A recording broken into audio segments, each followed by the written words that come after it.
আগুন দাও দাও করে জ্বলছে, স্বামীকে স্ত্রী সহ্য করতে পারে না, স্ত্রী স্বামীকে মেনে নিতে পারে না, এইরকম অবস্থা। কিন্তু বিশ্ব নবী আমার বলছেন লান তারা মুতাহাব্বাইনি মিসলান নিকাহ, আল্লাহর নবী বলছেন আমার জীবনে এইরকম প্রেম ভালোবাসা দেখিনি যে এরকম প্রেম ভালোবাসা বিবাহ বন্ধনের মধ্যে লুকিয়ে রয়েছে। মানে স্ত্রী এবং স্বামীর মাঝে যে মিল মোহাম্মদ প্রেম ভালোবাসা আছে, রাতের অন্ধকারে বিপদে পড়ে যায় তাহলে ওই বিপদ থেকে উদ্ধার করা কোনো মানুষ তারা পায় না। রাতের অন্ধকারে মরুভূমির ভিতর দিয়ে যদি কোনো একটা প্রাণী এসে তাকে অ্যাটাক করে, ওই আল্লাহ রাব্বুল আলামিন বলছেন ওয়া আশিরাতুকুম, আমি আল্লাহ তোমার আত্মীয় স্বজন প্রতিবেশী বড় মহাব্বত স্বরূপ দান করেছি। এবার আল্লাহ পাক 6 নম্বরে বলছেন ওয়া আমওয়ালুন ইকতারাফতুমুহা, আল্লাহ রাব্বুল আলামিন বলছেন তোমার ধন সম্পদ তোমার কাছে বড় একটা। রাব্বুল আলামিন বলছেন ওয়া আমওয়ালুন ইকতারাফতুমুহা, আমি আল্লাহ তোমাদেরকে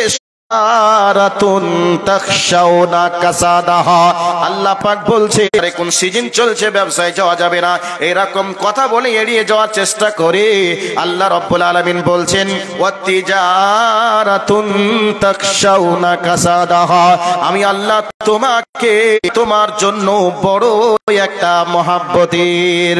আমার ভাই আমার বন্ধুরা বিদেশে কর্মসূত্রে বিদেশে চলে গেছেন, কর্মসূত্রে কাজ করছেন, চাকরি বাকরি করছেন, যখন আপনার ছুটি হয়ে যাবে, যখন আপনার ডিউটি শেষ হয়ে যাবে, আপনি বলুন না কেন যত দামি জায়গাতে থাকুন না কেন আপনার ওই দামি জায়গাটা আর ভালো লাগবে না। সেটা যদি এসি থাকে এবং সেই বাড়িটা যদি দোতলা টাইলস মার্বেল লাগানো থাকে, কিন্তু চাকরি শেষ, ডিউটি শেষ, কিন্তু আপনার ছোট্ট একটা ঝুপড়ি ঘর আছে, ওই ঘরে আসার জন্য মন টানবে কি টানবে না বলুন? টানবে।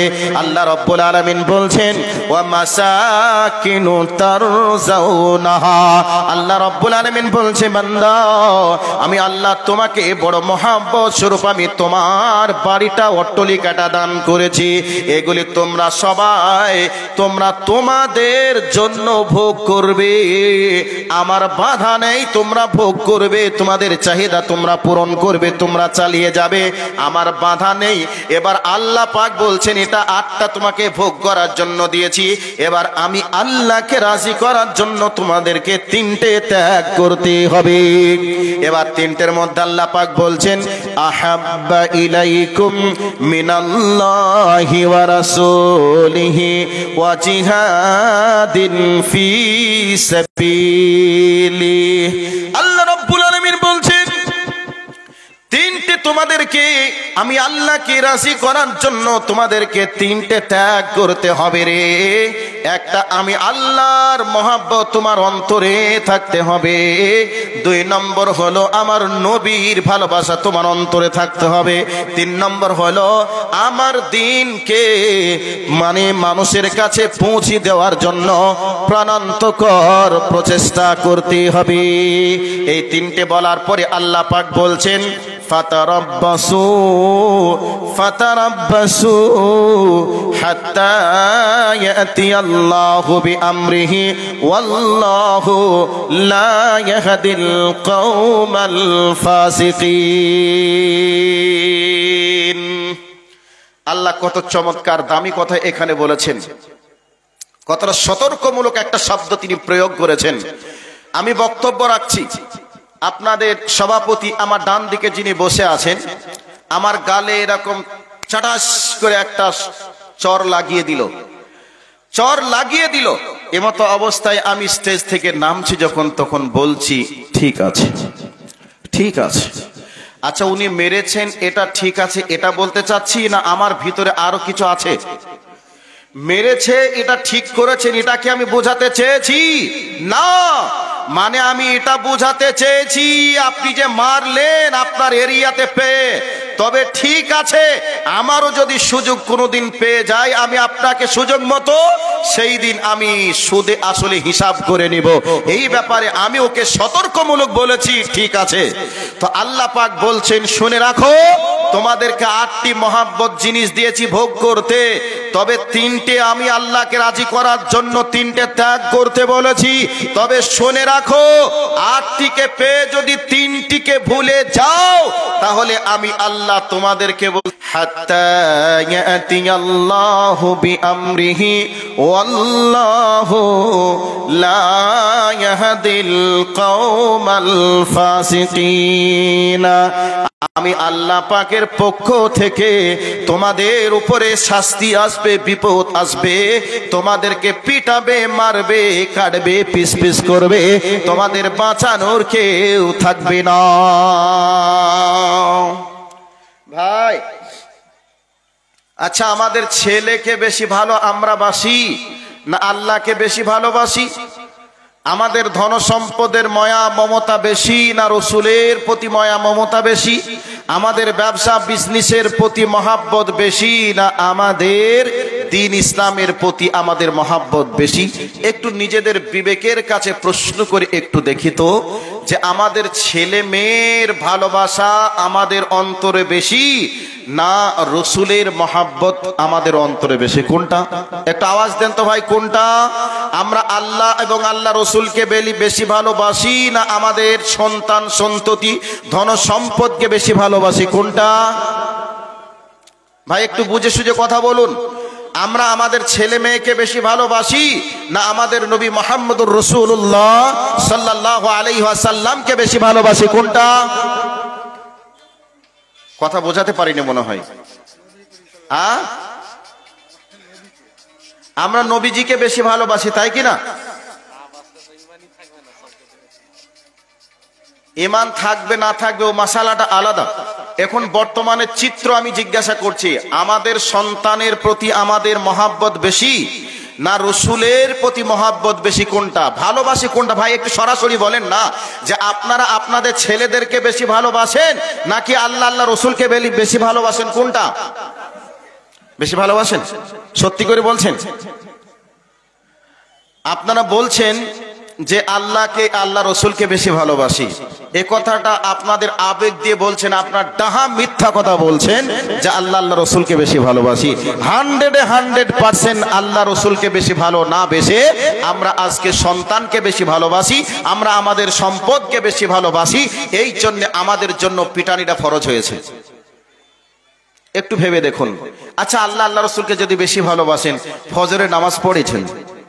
নামাজ পড়েছেন? নামাজ পড়েননি। আল্লাহ রসুলের সুন্নতটা মুখে রাখতে আমাদের কষ্ট হয়, টাকনুর নিচে প্যান্টটা উঠিয়ে পড়তে আমাদের কষ্ট হয়।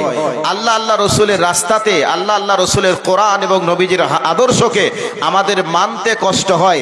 তারপরেও আমরা বলবো যে আল্লাহ রসুলকে বেশি ভালোবাসি, আল্লাহকে বেশি ভালোবাসি, দ্বীনের প্রতি মহাব্বত আমাদের বেশি, এ কথা আমরা বলবো। এরপরে আমরা মুসলমান দাবি করব। আল্লাহর কোরআনটা এখনো পর্যন্ত পড়তে আমরা শিখিনি। 5 ওয়াক্তের সহিহ সুন্নাহর আলোকে 5 ওয়াক্তের সালাতের পদ্ধতি সম্পর্কে আমাদের আজ পর্যন্ত জ্ঞান নেই। এরপরেও বেশি বলবো আমরা আল্লাহর দ্বীনকে বেশি ভালোবাসি, এ কথা বলবো। আসলেই সত্য কথা বলছি নাকি আগে আমরা মিথ্যা কথা বলছি? একটু ভেবে চিন্তে একটু দেখুন তো। একটা হাদিস আপনাদেরকে শোনাচ্ছি।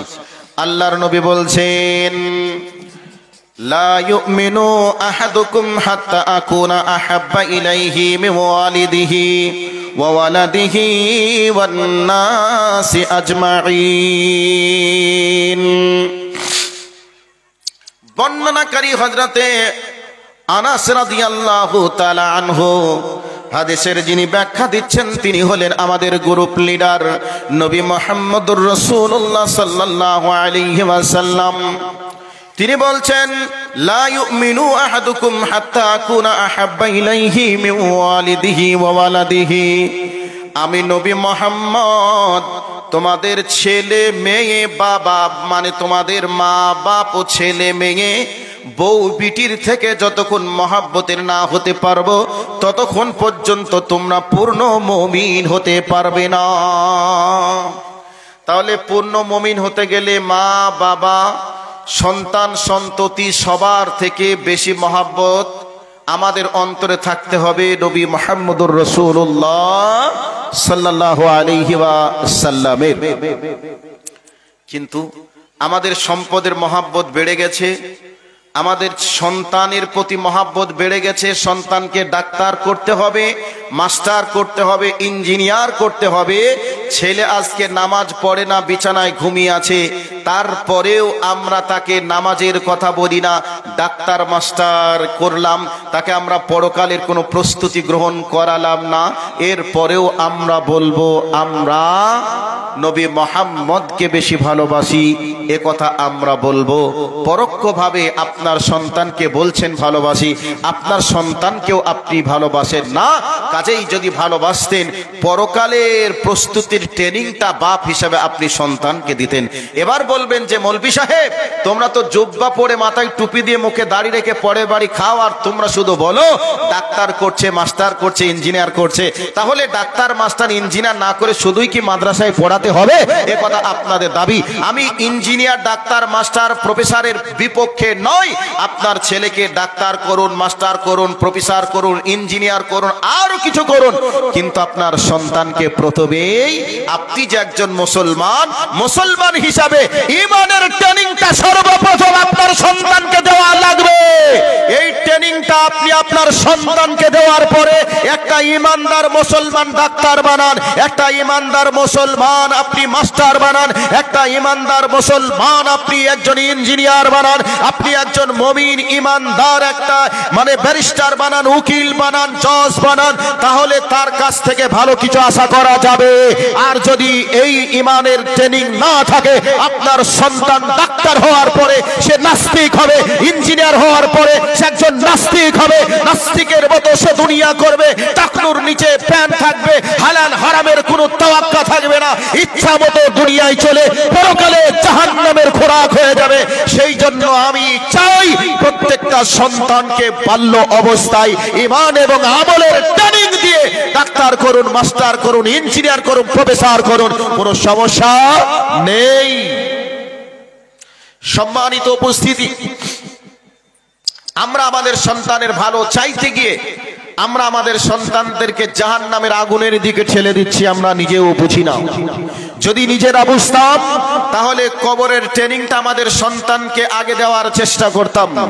কিন্তু আমরা ইংলিশ মিডিয়ামে ভর্তি করে দিলাম, সন্তানে কোনো ঠিক মতো করে কথা বলতে জানে না, এরপরেও তাদেরকে ইংলিশ মিডিয়ামে দিয়ে দিলাম।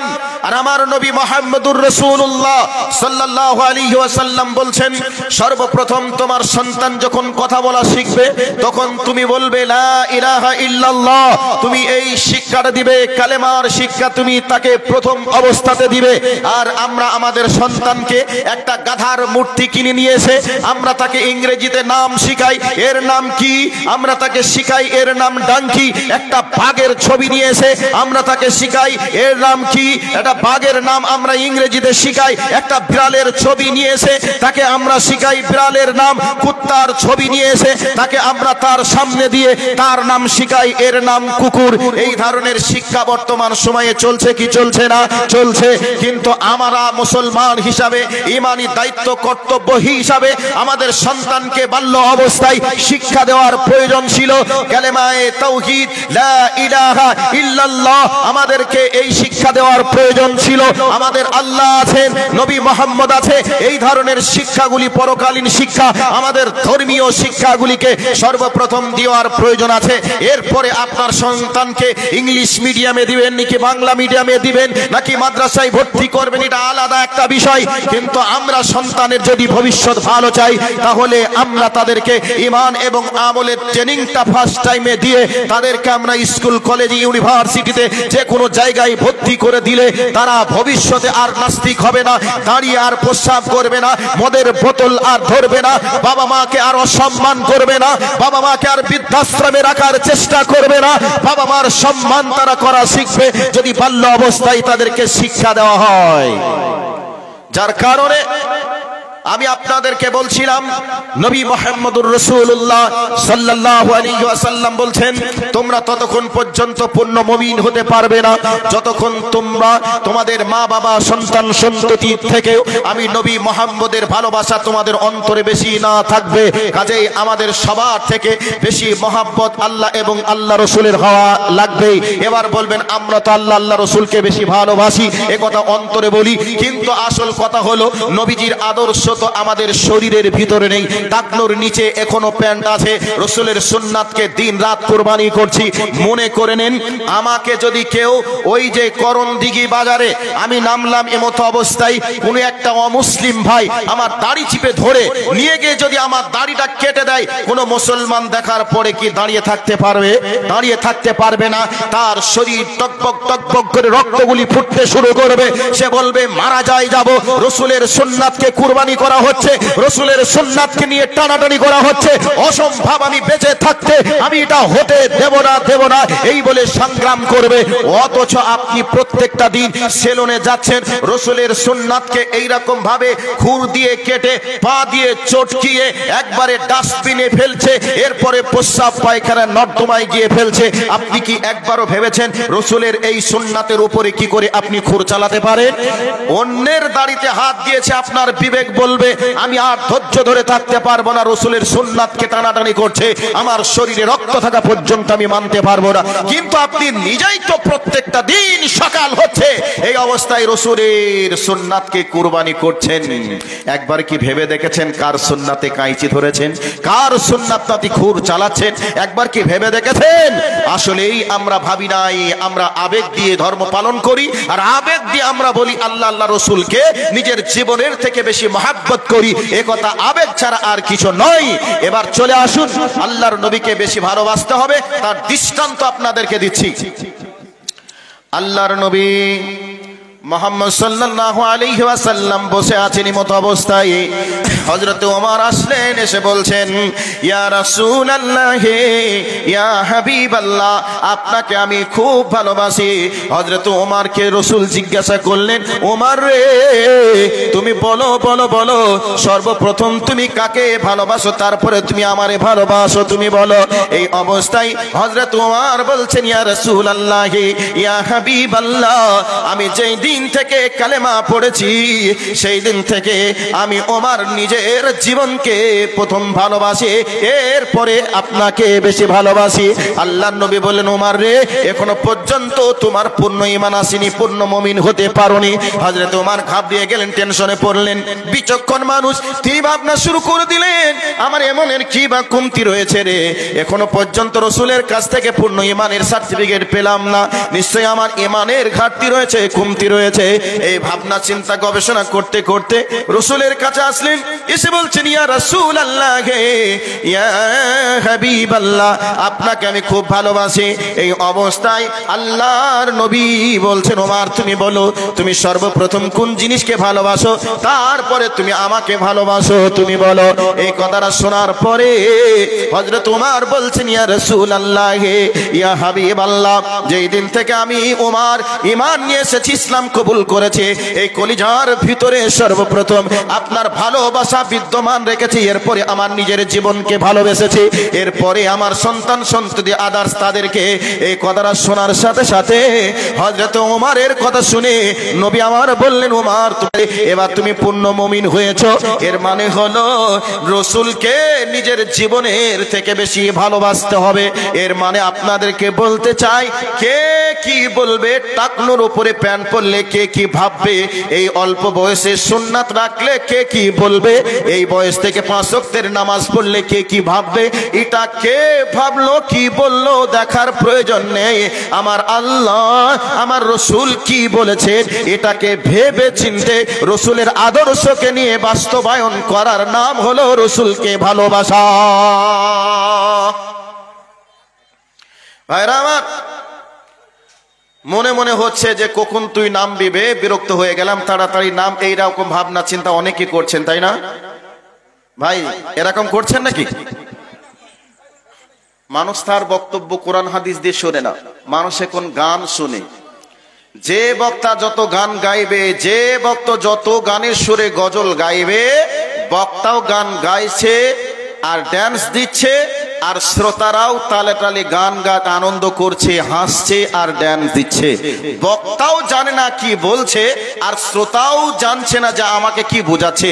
বক্তাও যেমন শ্রোতাও তেমন। বর্তমান সময়ে বক্তাও যেমন জাহেল হয়ে স্টেজে মানুষদেরকে পাগল বানাচ্ছে, যারা দর্শক এরাও জাহেলে পরিণত হয়ে জাহেল বক্তার জাহেল গজল শোনার জন্য তারা মাতোয়ারা হয়ে একবারে হাজার হাজার টাকা দিয়ে বক্তা ভাড়া করে নিয়ে আসছে। আসলেই এই বক্তা দিয়ে জাতির কি হবে, যেই বক্তা কোরআন হাদিস বাদ দিয়ে ইচ্ছা মতো চলবে আর গান গজল গেয়ে মানুষের কাছে টাইম পাস করে মানুষের মনে আনন্দ যোগাবে, এই বক্তা দিয়ে জাতির কি হতে পারে। যাই হোক, এরপরে আমি কোরআনের আয়াতের দিকে যাচ্ছি। ভালো করে কান করে বক্তব্যের বিষয়টি শ্রবণ করার চেষ্টা করুন। আমি বলছিলাম মুমিন হতে গেলে কি করা লাগবে, এর পরের আয়াতে আসব। তো আমি প্রথমে ধরেছিলাম যে 8টি মহাব্বতের জিনিস আল্লাহ সুবহানাহু ওয়া তাআলা তিনি দিয়েছেন। দেওয়ার পরে বলছেন 8টি তোমাদের জন্য তোমরা ভোগ করবে, আর আমি আল্লাহকে রাজি খুশি করার জন্য তোমরা 3টে ত্যাগ করবে। যদি তোমরা 8টিকে পেয়ে 3টে ভুলে যাও তাহলে তোমাদের উপরে পিটানি আসবে, এ কথা আল্লাহ বলছেন। তো এবার রসুলের সাহাবীরা রসুলকে নিজের জীবনের থেকে বেশি ভালোবেসেছেন, এ মর্মে কোরআনের আয়াত থেকে প্রমাণ করলাম, হাদিস থেকেও প্রমাণ করলাম। এবার একটা ঘটনা আপনাদেরকে শোনাবো, এরপরে আপনাদের কাছে আমি আসব। কোরআন এবং হাদিস থেকে রসুলের আদর্শ থেকে যদি দূরে চলে যাই তাহলে আমাদের কি হবে, এ বিষয়ে ছোট্ট করে কিছু কথা বলে মেন প্রেক্ষাপটে যাব। রসুলের সাহাবীরা রসুলকে নিজের জীবনের থেকে বেশি ভালোবাসা দিয়েছেন। ছোট্ট করে একটু বলছি, রসুলের ফুপু উহুদের যুদ্ধে গিয়েছেন রসুল সাল্লাল্লাহু আলাইহি ওয়াসাল্লাম, এবং রসুলের ফুফাতো ভাই, রসুলের ফুফা, এরা সবাই এসেছে যুদ্ধের ময়দানে। এবার ফার্স্ট টাইমে সংবাদ ছড়িয়ে পড়ল রসুল উহুদের যুদ্ধে শহীদ হয়ে গেছেন, মারা গেছেন। এই সংবাদটা শোনার সাথে সাথে মদিনার মানুষরা যেন দুঃখে পাগল পারা হয়ে গেল, কান্নার যেন রোল বইয়ে পড়ল। এই অবস্থায় রসুলের ফুফু সংবাদটা শুনে পাগলিনীর মতো ছুটতে শুরু করেছে উহুদের দিকে। একজন সাহাবীর সঙ্গে যুদ্ধ, একজন সাহাবীর সঙ্গে সাক্ষাৎ হলো। ও মহিলা, তুমি কোথায় যাও বলো। এই অবস্থায় বলছে আমি উহুদের দিকে যাই। মহিলাকে বলছে উহুদের দিকে গিয়ে আর কোনো লাভ নেই, তোমার স্বামী শহীদ হয়ে গেছে। এই সংবাদটা শোনার পরে রসুলের ফুফু বলছেন, কে শহীদ হয়েছে আমি শুনতে চাই না, তুমি বলো আমার নবী কেমন আছে, এই সংবাদটা তুমি আমারে দাও। এটা লিখে রাখুন কি বলছি। আবার সামনের দিকে ছুটতে শুরু করলেন, ছুটতে ছুটতে সামনে আবার একজনের সঙ্গে সাক্ষাৎ হলো। বলো তুমি কোথায় যাও। এই অবস্থায় মেয়েটি বলছেন আমি উহুদের ময়দানে যাচ্ছি। ওই ব্যক্তি বলছেন উহুদের ময়দানে গিয়ে আর কোনো লাভ নেই, তোমার 2জন কলিজার টুকরা নয়নের পুতুলি সন্তান যুদ্ধের ময়দানে গিয়েছিল, তোমার 2জন সন্তান শহীদ হয়ে গেছে। সংবাদটা শোনার পরে রসুলের ফুফু বলছেন, কে শহীদ হয়েছে শুনতে চাই না রে, জানতেও চাই না, বলো তাড়াতাড়ি করে আমার নবী কেমন আছে সংবাদটা তুমি আমারে জানতে দাও। এই সংবাদটা শোনার পরে আবার সামনের দিকে ছুটতে শুরু করলেন। চতুর্দিকে সাহাবীরা রসুলকে যেন ঘিরাও করে রেখেছে, চতুর্দিক থেকে আল্লাহ রসুলকে যেন পাহারা দিয়ে রয়েছে। এমতো অবস্থায় রসুলের মাথার উপরে লোহার রসুলের মাথার টুপি, লোহার টুপি ভেঙে গিয়ে রসুলের এই কপালের উপরে লোহার টুপির বোঁটা ঢুকে গেছে, রক্ত ঝরছে। এদিকে দান্তান মোবারক শহীদ হয়ে গেছে, নবীজির শরীরটা যেন রক্তে রক্তিত হয়ে গেছে। আমার ভাই, আমার বন্ধুরা, যেই জায়গাতে রসুলের দান্তান মোবারক শহীদ হয়েছিল, যে জায়গায় রসুলের শরীর রক্তে রক্তিত হয়েছিল, ওই জায়গাতে যদি আপনি জীবনে কোনদিন হজ উমরা করতে গিয়ে যদি দেখেন আর রসুলের মহব্বত যদি আপনার কলিজায় থাকে, ওই জায়গাটা দেখবেন আর আপনার চোখের পানি দরদর করে বার হবে। আহারে এই জায়গাতে আমার রাসূল দিনের কালেমার পতাকাকে নিয়ে এসেছিলেন, এই জায়গায় রাসূলের দান্তান মোবারক শহীদ হয়েছিল আর রাসূলের রক্ত এই জায়গার উপরে পড়েছিল। আমার রাসূল এই জায়গায় শরীর থেকে রক্ত ঝরে ঝরে তিনি নিস্তেজ হয়ে পড়েছিলেন। এই রকম দৃশ্য আপনার মনের ভিতরে আসবে আর চোখের পানি ছেড়ে দিয়ে আপনার কান্না করতে মন চাইবে। আমার ভাই আমার বন্ধুরা, এই অবস্থায় রাসূল করিম সাল্লাল্লাহু আলাইহি ওয়াসাল্লামের আসলেন সাহাবীদের মাঝে। রাসূল সাল্লাল্লাহু আলাইহি দাও সংবাদটা নিলেন যে রাসূল এখনো পর্যন্ত বেঁচে আছে, তবে অসুস্থ অবস্থায় আছে। রাসূলকে দেখলেন, রাসূলের সঙ্গে কথা হলো, নবীজিকে জিজ্ঞাসা করলেন, হে নবী মুহাম্মদ তুমি কেমন আছো? যখন মুহাম্মদ সাল্লাল্লাহু আলাইহি সাল্লাম বললেন আলহামদুলিল্লাহ আল্লাহর রহমতে আমি ভালো আছি, এই কথা যখনই বললেন সাথে সাথে ওই মেয়েটা তখন বলছেন কে মারা গেছে, কে শহীদ? রাসূল যখন ওই উহুদের প্রান্তরে যুদ্ধ করে শরীর থেকে রক্ত ঝরে গেছে, এবার রাসূল একটা জায়গাতে সাইড হয়ে কোন জায়গায় দাঁড়াবেন। এই জায়গায় একটা জায়গার নিচে থেকে উপরের দিকে উঠবে। এই উপরের দিকে বড় হলো দ্বীন ইসলামের জন্য প্রাণান্তকর প্রচেষ্টা চালাতে হবে। কি করে মানুষের কাছে দ্বীন পৌঁছে যাবে? যেই মসজিদে মুসল্লি সংখ্যা কম আছে ওই জায়গায় গিয়ে মানুষগুলিকে দ্বীনের কথা বুঝিয়ে বুঝিয়ে কত মার খাচ্ছে, আর আমার আল্লাহ আসমান থেকে তিনি নীরব দর্শকের ভূমিকা পালন করছে। আমার আল্লাহ কি সেই বদরের প্রান্তরে ফেরেশতা দিয়ে যেমন সাহায্য করেছিলেন, আজকে স্ত্রী তালাক হয়ে যাওয়ার পরে আপনাকে কেউ যদি মারে কাটে পিচপিচ করে ওই ছবিটা উঠিয়ে ভিডিও বানিয়ে আপনার তালাক প্রাপ্ত স্ত্রীর মোবাইলে যদি ছেড়ে দেয়, তাহলে ওই দৃশ্য দেখে তার চোখে কি পানি আসবে? বলুন পানি আসবে? কৈফিয়ত লাগবে কি লাগবে না? লাগবে। কিন্তু আমার আল্লাহ এমন সুপ্রিম পাওয়ারের অধিকারী, সেই আল্লাহর কাউকে সাহায্যের জন্য প্রয়োজন হবে না, কারোর সঙ্গে যোগাযোগের প্রয়োজন হবে না। আমার আল্লাহ আরশে আজিম থেকে দেখে সাথে সাথে ঈমানদারের গায়ে হাত লাগিয়েছে, মানে তোমার আর হাতটাকে আমি রাখবো না। আবু জাহেলের হাতকে, আবু জাহেলকে, আবু লাহাবকে। বিশ্বাসী না? বিশ্বাসী না ভাই? কথা বলুন, বিশ্বাসী না? বিশ্বাসী না? রোজা রাখা, হজ করা, যাকাত দেওয়া বেঁচে আছে। বলবেন দলিল, লা তাকুমু সাআত হাত্তা ইয়াকুলু ফিল আরদি আল্লাহ আল্লাহ। অতক্ষণ পর্যন্ত পৃথিবী থাকবে যতক্ষণ আল্লাহ বলা লোক থাকবে। মাদ্রাসা বন্ধ হয়ে গেলে আল্লাহ বলা লোক থাকবে, এটা কি মনে হয়? এই ট্রেনিংটা পাবেন কোথা থেকে ভাই? পাওয়া যাবে? যাবে না। মেজো বাবু, ও করণদিঘি থানার মেজো বাবু, সত্যি দেখুন তো মেজু বাবু, কি নাম ওনার? জামাল উদ্দিন সাহেব। আপনি মাশাআল্লাহ, কোথায় বাড়ি আপনার? গাজলে। করণদিঘি থানার মেজু বাবু জামাল উদ্দিন সাহেব, উনি 2000 টাকা দান করেছেন। মাশাআল্লাহ, জাযাকাল্লাহ খায়রান জাযা ফিদ দুনিয়া ওয়াল আখিরা। আল্লাহুম্মা সাল্লি আলাইহি, আল্লাহুম্মা বারিক আলাইহি ফি আহলিকা ওয়া মালিকা। আয় আল্লাহ, তুমি করণদিঘি থানার মেজু বাবুকে আল্লাহ তুমি তার প্রমোশন বাড়িয়ে দাও, সাথে সাথে দ্বীন ইসলামের জন্য তুমি কবুল করে নাও, বলি আমিন। আয় আল্লাহ, তিনাকে 5 ওয়াক্তের নামাজ পড়ার তৌফিক তুমি দান করো। আত্মীয় স্বজন যারা মারা গেছে সকলকে তুমি জান্নাতুল ফিরদাউসের মেহমান বানিয়ে দাও, আমিন আল্লাহুম্মা আমিন। আচ্ছা, ওনার বাড়ি গাজলে, গাজল থেকে এসেছেন আপনাদের মাদ্রাসার ডাকে, মাদ্রাসার পাশে দাঁড়ানোর জন্য 2000 টাকা দিয়েছেন। তো এই গ্রামের মানুষকে কয় হাজার টাকা দেওয়ার প্রয়োজন ছিল? তারপরে আমার টাইম যেহেতু নেই, আমি আর বেশি বলতে চাচ্ছি না। আমি 10 জনের কাছে একটি করে 1000 টাকা চেয়েছি, 50 জনের কাছে 500 করে টাকা। আল্লাহকে বলবেন, আল্লাহ তোমার দ্বীনকে প্রতিষ্ঠিত করার জন্য, মানুষের কাছে পৌঁছে দেওয়ার জন্য বড় মাধ্যম ছিল মাদ্রাসা। সেই মাদ্রাসার জন্য আমি 5000 পারিনি, 1000 পেরেছি। আমি 5000 পারিনি, 500 পেরেছি। তোমার দ্বীনের মানে তোমার দ্বীনের খাদেম হিসেবে 500 টাকার বিনিময়ে তুমি আমাকে 5 লক্ষ টাকার মালিক বানাও। সাথে সাথে আমার আত্মীয় স্বজন যারা চলে গেছে সবার কবরের শাস্তিকে তুমি মাফ করো।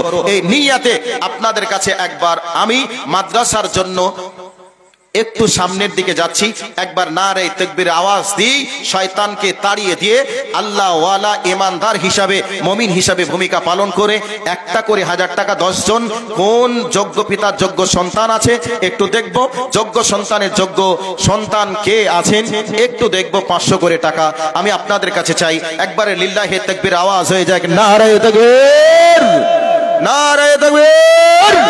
ভাই একটা করে 1000 টাকা 10 জন, একটু মেহরবানি করে একজন উঠে দাঁড় হন, সিংহের মতো গর্জন দিয়ে, যে ইসলামের জন্য ইসলামের জন্য, দ্বীনের জন্য প্রয়োজন হয়েছে 1000 টাকা দিলাম, প্রয়োজন হয়েছে, প্রয়োজন যদি হয় ইসলামের জন্য নিজের জীবনটাও দিয়ে দেব, এই নিয়তে একটা করে 1000 টাকা 10 জনের কাছে চেয়েছি। মাশাআল্লাহ। কি নাম ভাই? আব্দুল মালিক ভাই আমার 1000 টাকা। নারে তাকবীর। আমার ভাই আব্দুল মালিকের দানকে তুমি কবুল করে নাও। জাযাকাল্লাহ খায়রান জাযা ফিদ দুনিয়া ওয়াল আখিরা। আল্লাহুম্মা সাল্লি আলাইহি আল্লাহুম্মা বারিক আলাইহি ফি আহলিকা ওয়া মালিকা। ভাই আব্দুল মালিক ভাইয়ের সঙ্গী হওয়ার জন্য কে আছেন? আমি আর সময় নেব না, এরপরেও 2 জন যোগ্য বক্তা আপনাদের পিছনে অপেক্ষা করছে, তাড়াতাড়ি ছেড়ে দেব। আমার আরেকজন ভাই, আমার ভাই আর 500 দেওয়া যাবে না? বাড়ি একটু দূরে। আমার ওই ভাই আমার 500 টাকা দিয়েছে, তাহলে একটা 500 টাকার হলো। দেখুন ডাংরাঘাট থেকে আবু তাহির ভাই, নাম চমৎকার আবু তাহির ভাই আমার 2000 টাকা দিয়েছেন ডাংরাঘাট থেকে। নারে তাকবীর। আয় আল্লাহ আমার ভাই দানকে তুমি কবুল করো, মনের আশা তুমি পূরণ করে দাও। আয় আল্লাহ আত্মীয় স্বজন যারা নীরব নগরের মাটিতে ঘুমিয়ে আছে সবাইকে তুমি জান্নাতি মেহমান বানিয়ে দাও। আমার বাবাজি, কি নাম বাবাজি? সাইফুদ্দিন বাবাজি। নারে তাকবীর। আমার সাইফুদ্দিন বাবাজি 1000 টাকা দিয়েছে। বাবু তোমার নাম কি? সুবেদ আক্তার ছোট্ট ছেলে, ও 1000 টাকা দিয়েছে। 4টা হয়ে গেল, আর 6টা বাকি। আয় আল্লাহ তোমার বান্দাদের দানকে তুমি সাদরে মঞ্জুর করো, মনে নেক মাকসাদকে তুমি পূরণ করো, হায়াতে তাইয়্যিবা সিহাতে কুল্লিয়া তুমি দান করো। একটা করে 1000 টাকার বিনিময়ে 1 কোটি টাকার মালিক তুমি বানাও। বিনিময়ে আল্লাহ যারা চলে গেছে তাদের সবার কবরের শাস্তিকে তুমি মাফ করো। আমিন আল্লাহুম্মা আমিন। ভাই 4 নম্বর হয়েছে, একটা করে 1000 টাকা। এবার 5 নম্বরে যাচ্ছি। 5 নম্বরে কে আছেন? 5 নম্বরে কে আছেন? একটা করে 1000 টাকা দেনেওয়ালা ভাই একটু মেহেরবানি করে তাড়াতাড়ি, কারণ বক্তা চলে আসছেন, বেশিক্ষণ আর থাকা যাবে না, বিদায় নিব। একটা করে 1000 টাকা দেনেওয়ালা 5 নম্বরে আর কে আছেন? 5 নম্বরে ভাই 500 টাকা করে দেনেওয়ালার মধ্যে একটা এসছে মনে হয়, আর যারা বাকি আছেন একটু তাড়াতাড়ি। 49টা বাকি, একটা কেবলমাত্র হয়েছে। বর্তমান সময়ে 5000 টাকা একদিনের লেবারের কাজ করলেও 500 টাকা উপার্জন করা যায়। সেই হিসাবে 500 টাকা দেওয়ার মতো সকলেই ক্ষমতা রাখেন, সমর্থ আর রাখেন। কিন্তু কেউ যদি কণ্ঠিত বোধ মনে করেন, বখিলতি মনে করেন, কাঞ্জসি মাকিচুস মনে করে না দেব, তাহলে তো কিচ্ছু করার নেই। সেই জন্য সবার কাছে আবারও বলছি, ভাইয়া 500 টাকা করে দেনেওয়ালা 50 জন চেয়েছি, একজন এসেছে। একটা করে 1000 টাকা 10 জন চেয়েছি, 500 টাকা 5 জন এসেছে, 4 জন এসেছে, আর 2টি করে 1000 টাকা বেশ কয়েকজন এসেছে। সেই জন্য ভাই এখনো পর্যন্ত যারা আসেননি, মেহেরবানি করে একটা করে 1000 টাকা দেন। 100 টাকা দিয়েছে। মাশাআল্লাহ। জাযাকাল্লাহ খায়রান জাযা ফিদ দুনিয়া ওয়াল আখিরা। আল্লাহুম্মা সাল্লি আলাইহি আল্লাহুম্মা বারিক আলাইহি ফি আহলিকা ওয়া মালিকা। আয় আল্লাহ তোমার বান্দারা যারা কেউ 500, কেউ 1000, কেউ 2000, কেউ 200, কেউ 100 করে টাকা দিয়েছে, আল্লাহ কার কি নাম আমি জানি না, তুমি জানো। আল্লাহ দয়া করে সবার দানকে তুমি ইরশাদের মঞ্জুর করে নাও, মনের আশাকে তুমি পূরণ করে দাও। আমিন আল্লাহুম্মা আমিন। মাশাআল্লাহ। মহিলাদের কাছ থেকে আল্লাহ তোমার বান্দিরা 5000 টাকা মতো দিয়েছে, আল্লাহ তোমার বান্দিদের দানকে কবুল করে নাও। আর একজন চাচা যারা আমার 500 টাকা দিয়েছে, আক্তার আলম বলে একজন 500 টাকা দিয়েছে, আল্লাহ তোমার বান্দাদের দানকে তুমি কবুল করে নাও, মনের আশাকে তুমি পূরণ করে দাও। জাযাকাল্লাহ খায়রান জাযা ফিদ দুনিয়া ওয়াল আখিরা। আল্লাহুম্মা সাল্লি আলাইহি আল্লাহুম্মা বারিক আলাইহি ফি আহলিকা ওয়া মালিকা। কি নাম বাবাজি?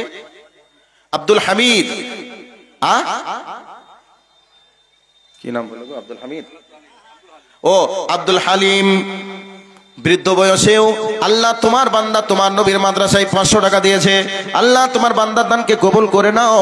আল্লাহ তাকে শিফায়ে কামিলা আজিলা তুমি দান করো রব্বুল আলামিন। আত্মীয় স্বজন যারা নীরব নগরের মাটিতে ঘুমিয়ে গেছে, মাবুদ গো কি অবস্থায় আছে জানি না, আল্লাহ দয়া করে তাদের কবরটাকে তুমি জান্নাতের বাগানে পরিণত করে দাও। হে আল্লাহ তার বাড়ির যারা এখনো পর্যন্ত জীবিত আছে সকলকে তুমি 5 ওয়াক্তের নামাজি বানিয়ে নাও। আমিন আল্লাহুম্মা আমিন। ভাই তাড়াতাড়ি আসুন, ভাই একটু মেহেরবানি করে তাড়াতাড়ি চলে আসুন, তাড়াতাড়ি। কি নাম বাবাজি? ও সাদের আলী বাড়ি ইসলামপুর থেকে সাদের আলী, আল্লাহ তোমার প্রিয় বান্দা 500 টাকা তোমার নবীর মাদ্রাসায় দিয়েছে। আল্লাহ তার দানকে তুমি সাদরে মঞ্জুর করে নাও, আসমানি বালা জমিনি বালা থেকে তুমি হেফাজত করো, আমিন আল্লাহুম্মা আমিন। 500 টান দিয়েছে সাদের আলী নাম, এহকাল পরকাল করো তারে ভালো, মনের ভিতরে দিও ইমানের আলো। এই মতো দাতা যদি ভাবে না থাকে দান দিয়ে যেত, সাবাস সাবাস দাতা সাবাস ও যে তুমি, তোমারও লাগিয়া দোয়া করিতেছি আমি, আমিন আল্লাহুম্মা আমিন। ভাই 500 টাকা করে দিতেও যদি আপনাদের পকেট থেকে বার হতে কষ্ট মনে হয়, তাহলে দ্বীন ইসলামের জন্য আমরা কি করতে পারবো? সাহাবীরা জীবন দিয়ে দিয়েছেন, সাহাবীরা জীবন দিয়েছেন। একটা মেয়ের ঘটনা আপনাকে শোনাচ্ছি। আল্লাহর নবী তাবুকের যুদ্ধেই যাবেন, এমতো অবস্থায় একজন মহিলা 6 মাসের একটা কোলের বাচ্চাকে নিয়ে আল্লাহ রাসূলের দরবারে হাজির হলেন। একজন মহিলা 1000 টাকা দিয়েছেন, মেয়ে মারা গেছে মনে হয়, যদি মারা যায় আল্লাহ তার মেয়েকে তুমি জান্নাতবাসী করো, যদি জীবিত থাকে অসুস্থ আল্লাহ তাকে তুমি শিফায়ে কামেলা আজিলা তুমি দান করো, আমিন আল্লাহুম্মা আমিন। তাই আল্লাহর নবীর কাছে আসলেন, এসে বলছেন ইয়া রাসূলুল্লাহি, ও দয়ার নবী গো, আপনি কি তাবুকের জন্য চলছেন, চলে যাওয়ার জন্য প্রস্তুতি গ্রহণ করেছেন? ওই মেয়েটির কথা শুনে রাসূল বললেন, হ্যাঁ আমি তাবুকের যুদ্ধে যাওয়ার জন্য প্রস্তুতি গ্রহণ করেছি। মেয়েটা তখন বলছেন, ইয়া রাসূলুল্লাহ ইয়া হাবিবাল্লাহ, আমি হলাম মহিলা মানুষ, আমার যুদ্ধে যাওয়ার মতো পারমিশন নেই, এরপরে আমার কাছে তেমন টাকা পয়সা নেই যে আমি জিহাদের ময়দানে সাহায্য করব। তবে নবী গো, আমার কাছে 6 মাসের আমার কলেজার টুকরা নয়নের পুতুলি সন্তান আছে, আমার সন্তানকে নিয়ে আপনি যুদ্ধের ময়দানে যান। এই অবস্থায় নবীজি বলছেন, ওরে মা, যুদ্ধের ময়দানটা কি তুমি এমনই মনে করো যে যুদ্ধের ময়দানে গিয়ে বাচ্চাকে আদর করে কোলে নেওয়া যাবে, চুম্মা খাওয়া যাবে, এরকম তুমি কি মনে করো? ওই মেয়েটি বলছেন, দয়ার নবী গো, আমি যুদ্ধের ময়দানটা এমন মনে করি নাই, বরং আপনি যুদ্ধের ময়দানে আমার বাচ্চাকে নিয়ে যাওয়ার জন্য এই জন্যই বলছি। বেঈমানের বাচ্চা, বেঈমানরা যখন আপনাকে লক্ষ্য করে তীরের আঘাত করবে, ডেগারের খোঁচা যখন মারবে, ওই অবস্থায় আমার বাচ্চাকে তীরের আঘাত, তীরের সামনে, ডেগারের সামনে ঢালের মতো করে ব্যবহার করবেন। আর আমার বাচ্চার শরীরে তীর লাগবে, ডেগারের খোঁচার আঘাত লাগবে, আমার সন্তান মারা যাবে, আমি হব শহীদের মা, আমার সন্তান শহীদ হয়ে জান্নাতি মেহমান হবে, আমিও শহীদের মা হিসেবে জান্নাতে যেতে পারবো। বিনিময়ে আমার রাসূল দুনিয়াতে বেঁচে থাকবেন, বিদ্যমান থাকবে, আমরা রাসূল থেকে মাহরুম হব না, বঞ্চিত হব না। এই জন্যই বলছি আমার সন্তানকে নিয়ে যুদ্ধের ময়দানে যান। তাহলে দেখুন কত ভালোবাসা দিয়েছেন, রাসূলকে কত ভালোবাসা দিয়েছেন। একটা একটা করে যদি আলোচনা করা যায় সময়ের অনেক লেগে যায়। যেহেতু আমার পূর্বের পরবর্তী বক্তা এসে গেছেন, আমি আর সামনের দিকে বাড়ালাম না। উনিও হয়তো বা শেষে বক্তব্যের শেষের দিকে কালেকশন করবেন, আপনারা ওনার হাতে দিবেন, মুসাফিরের দোয়া নেওয়ার চেষ্টা করবেন। হায়াত বাকি তো মোলাকাত বাকি, আবারও কোনো দিন কোরআনের ময়দানে দেখা হবে। এখান থেকেই বিদায় নিচ্ছি। ওমা আলাইনা ইল্লাল বালাগ। আসসালামু আলাইকুম ওয়া রাহমাতুল্লাহি ওয়া বারাকাতুহু। ওয়ালাইকুম আসসালাম ওয়া রাহমাতুল্লাহি ওয়া বারাকাতুহু। শ্রোতা মণ্ডলী, আমরা এতক্ষণ ইবাদুল্লাহ ইসলাহি সাহেবকে শুনছিলাম। আমাদের পরবর্তী বক্তা ফজিলতুল শেখ জনাব আব্দুর রহমান মেরাজি সাহেব, হরিশ্চন্দ্রপুর মালদা থেকে। তার টাইম 9:40 থেকে শুরু হবে ইনশাআল্লাহ। মধ্যখানে 3 থেকে 4 মিনিট সময় আছে। এই 4 মিনিটের জন্য আমাদের থানা করণদিঘির মেজো সাহেব জনাব ভাই জামাল বললেন নাকি, জামাল উদ্দিন সাহেব আপনাদের সম্মুখে 2-3 মিনিট কিছু কথা বলবেন। তারপরে আমাদের বক্তা ইনশাআল্লাহ সুন্দরভাবে ওয়াজ করবেন।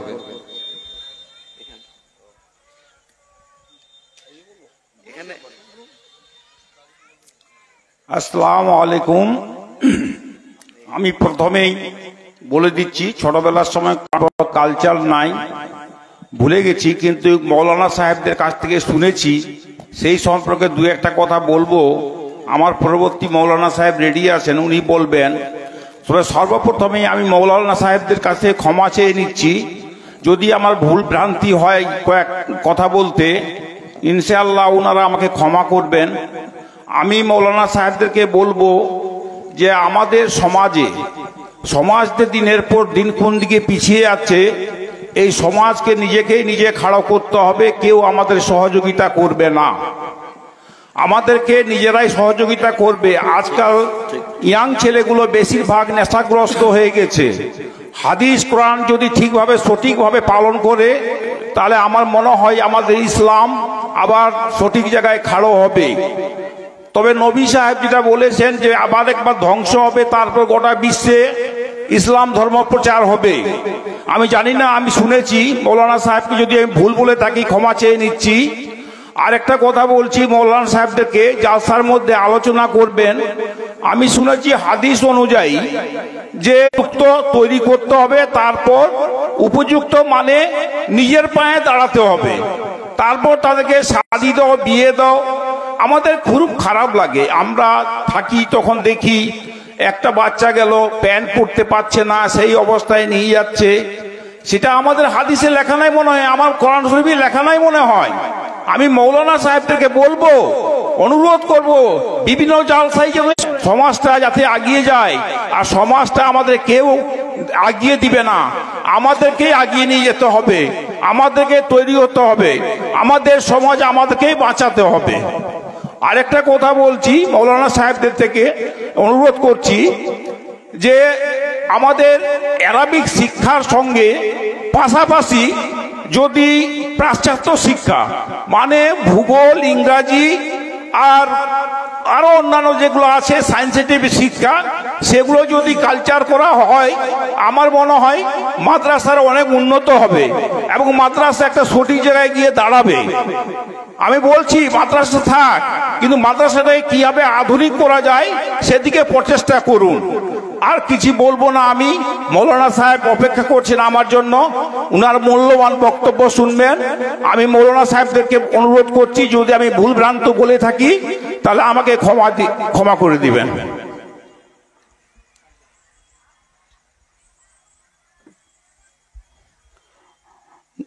শ্রোতা মণ্ডলী, এখন আমাদের সামনে কোকিল কণ্ঠী মধুরভাষী বক্তা ফজিলতুল শেখ জনাব আব্দুর রহমান মেরাজি সাহেব আসছেন, বক্তব্য রাখবেন। খুব আমরা সুন্দরভাবে তার বক্তব্যকে শুনব।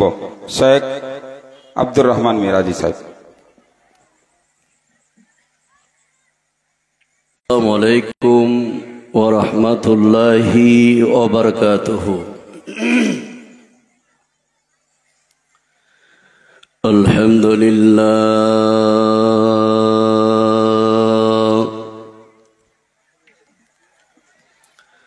আলহামদুলিল্লাহি নাহমাদুহু ওয়া নাস্তাঈনুহু ওয়া নাস্তাগফিরুহু ওয়া নু'মিনু বিহি ওয়া নাতাওয়াক্কালু আলাইহি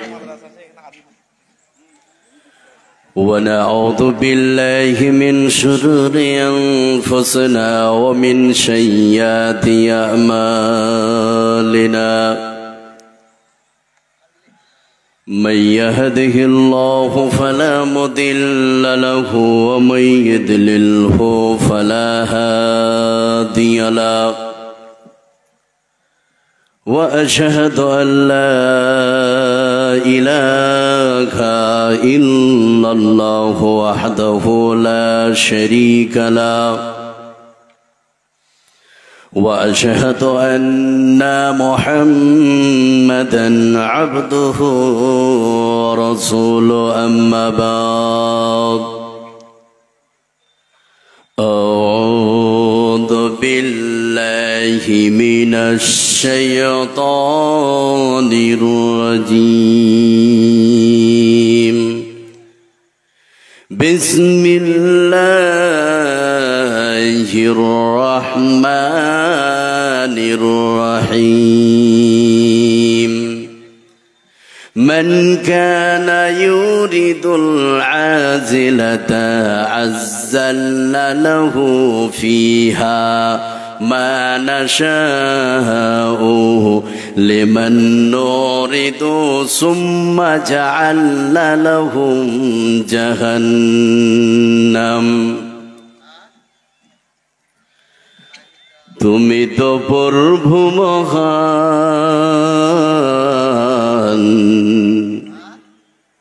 তুমি তো প্রভু মহান, তোমার দয়ার কুল কিনারা নাই, তোমার দয়ার শেষ সীমা নাই। ওগো প্রভু, ওগো মালিক, ওগো রহমান, ওগো রহিম, ওগো প্রভু, ওগো মালিক, ওগো রহমান, ওগো রহিম, তুমি তো প্রভু মহান, তুমি তো প্রভু মহান, তোমার দয়ার কুল কিনারা নাই, তোমার দয়ার শেষ সীমা নাই। আকাশ বাতাস সাগর নদী পাহাড় ঝরনাই সব কিছু যে তোমায় ডাকে ও গো চির মোহন। আকাশ বাতাস সাগর নদী পাহাড় ঝরনাই সব কিছু যে তোমায় ডাকে ও গো চির মোহন।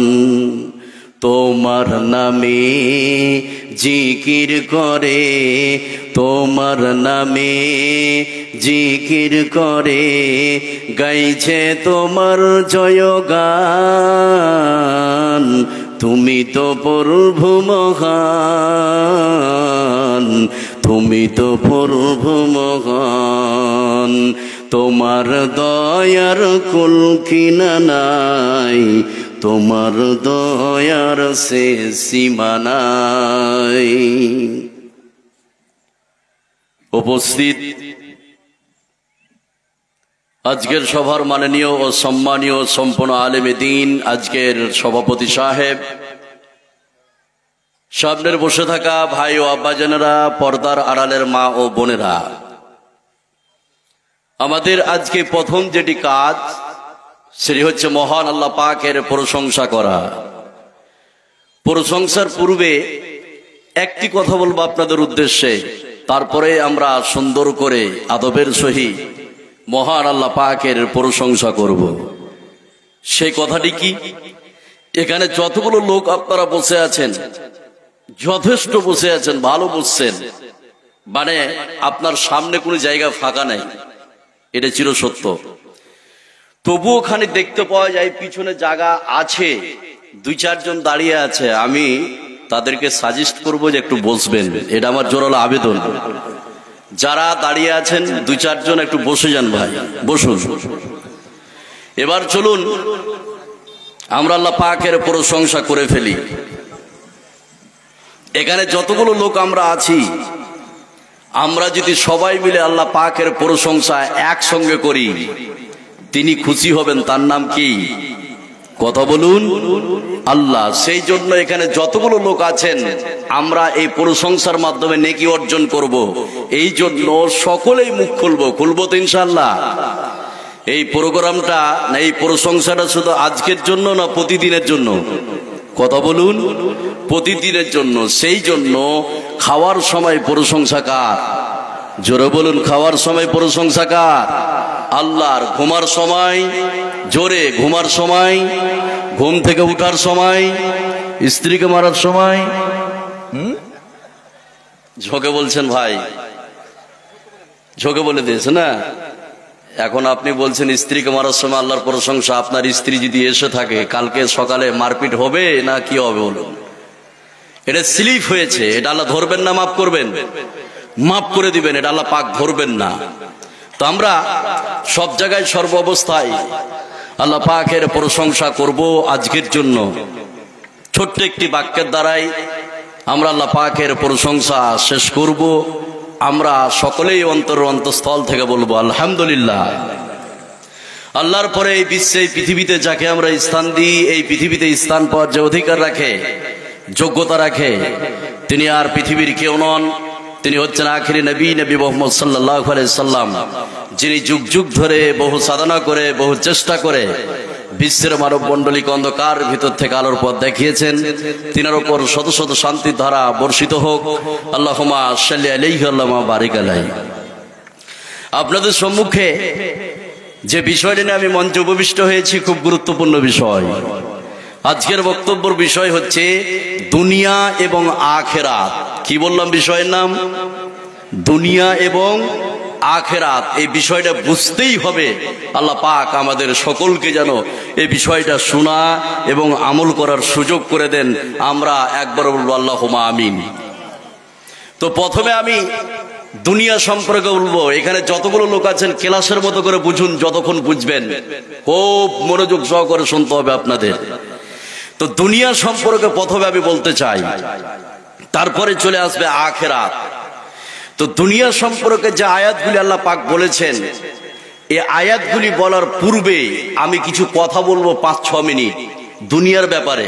তাহলে একটু খেয়াল করুন, এই 5-6 মিনিট কথা যদি আপনি বুঝতে পারেন, তাহলে পুরো দুনিয়া এবং আখিরাত বিষয়টাকে বোঝা সহজ করে দিবেন কে? কথা বলেন, সহজ করে দিবেন কে? আল্লাহ। সে কথাগুলি কি? এখানে যতগুলো লোক বসে আছেন, দুনিয়া যে পৃথিবীতে আমরা বাস করি, এখন চলাফেরা করছি, এটা হচ্ছে কি? দুনিয়া। এবার দুনিয়া কাকে বলা হয়? দুনিয়ার ডেফিনেশন কি? দুনিয়ার সংজ্ঞা কি? দুনিয়া কাকে বলা হয়? দুনিয়া ওয়াকি বলা হয় যেই জিনিসটা আল্লাহর ধ্যান থেকে, আল্লাহর ইবাদত থেকে, আল্লাহর গুণকীর্তন থেকে মানুষকে দূরে সরিয়ে দেয়, সেই জিনিসটার নাম কি? কথা বলুন, সেই জিনিসটার নাম কি? দুনিয়া। আবারও বলছি, দুনিয়া কাকে বলা হয়? দুনিয়া ওয়াকি বলা হয় যেই জিনিসটা আল্লাহ পাকের ইবাদত থেকে, আল্লাহ পাকের জিকির থেকে, আল্লাহ পাকের ধ্যান থেকে মানুষকে দূরে সরিয়ে দেয়, সেই জিনিসটার নাম কি? কথা বলুন, দুনিয়া। আরো সহজ করে বলছি, খুব সহজে বুঝতে পারবেন, খালি একটু খেয়াল করুন। সেটা কি? আল্লাহ এবং আল্লাহর যে জিনিসটা করতে বলেছেন, ওই জিনিসটা করতে যে জিনিসটা বাধা দেয়, সেই জিনিসটার নাম কি? কথা বলেন, সেই জিনিসটার নাম কি? দুনিয়া। বলা হয় দুনিয়া। এবার এখানে যতগুলো লোক বসে আছেন, দুই একটা কথা বললে আরো সহজে বুঝতে পারবেন দুনিয়াটা। সেটা কি? ব্যবসা করা, এটা কি দুনিয়া? কথা বলেন, ব্যবসা করে কি দুনিয়া? ব্যবসা করা দুনিয়া নয়। যদি ব্যবসা করা দুনিয়া হয়, তাহলে কোরআন আল্লাহ পাক বলেছেন, ফাইদা কুতিয়াতি সালাত ফান্তাসিরু ফিল আরদ, যখন তোমাদের নামাজ কমপ্লিট হয়ে যাবে, তখন তোমরা পৃথিবীতে ছড়িয়ে পড়ো রুজি ইনকামের জন্য, রুজি তল্লাশির জন্য, টাকা ইনকামের জন্য। তাহলে ব্যবসা করা দুনিয়া? কথা বলুন, দুনিয়া নয়। তাহলে দুনিয়া কোনটা? ওই ব্যবসায় ওজনে কম দেওয়াটাই হচ্ছে কি? কথা বলুন, ওজনে কম দেওয়াটাই হচ্ছে কি? দুনিয়া। চাকরি করা এটা দুনিয়া নয়। যারা আজকে গভর্নমেন্টের আন্ডারে চাকরি করছে, সার্ভিস চাকরি, এই চাকরি করাটা দুনিয়া নয়। তাহলে দুনিয়া কোনটা? দুনিয়া হচ্ছে টেবিলের তল দিয়ে চুপিসারে ঘুষ নেওয়া, এটাই হচ্ছে কি? কথা বলেন, এটা হচ্ছে কি? দুনিয়া।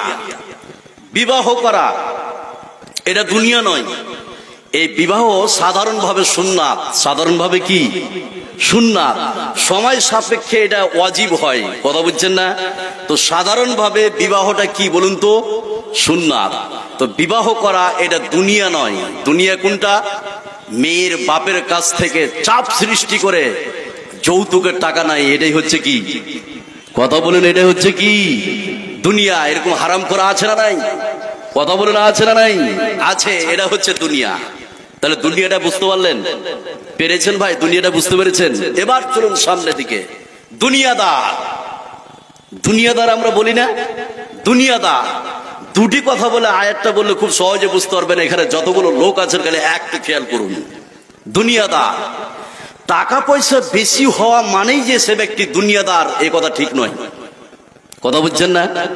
একজন ব্যক্তি 1 কোটি টাকার মালিক, ভালো করে শুনুন, 1 কোটি টাকার মালিক, দুনিয়াদারকে সেটাই বোঝাচ্ছি আপনাকে। 1 কোটি টাকার মালিক, এবার ওই টাকাটা ও হালাল পন্থায় ইনকাম করেছে, এবার ওই টাকা থেকে জাকাত দিয়েছে, ওই টাকা থেকে হজ ফরজ হয়েছে, হজ করেছে। এই ব্যক্তিকে দুনিয়াদার বলা যাবে কি? যাবে না। দুনিয়াদার একজন ব্যক্তি মনে করেন 5-10 হাজার টাকা ইনকাম করেছে হারাম পন্থায়, আর ওই 10,000 টাকা হারাম পন্থায় ব্যয় করেছে, একই বলা যাবে কি? দুনিয়াদার। একই বলা যাবে কি? দুনিয়াদার। আরো পরিষ্কার ভাবে বুঝতে পারবেন। আর একটা কথা বলে, আয়াতটা বললে খুব সুন্দর বুঝতে পারবেন, একটু খেয়াল করুন। এই যে আপনাদের এই টুঙ্গি দিঘিতে চায়ের দোকান, চায়ের দোকানে চা খাচ্ছে, এবার মৌলানা সাহেব একজন গেছে চা খাতে, উনিও চা খাচ্ছেন, হঠাৎ করে মাগরিবের আজান শুরু হয়েছে। ভালো করে শুনুন দুনিয়াদারকে, হঠাৎ করে মাগরিবের আজান শুরু হয়েছে। এবার মৌলানা সাহেব গিলাসটাকে, চলুন আজান হয়েছে নামাজ পড়ি।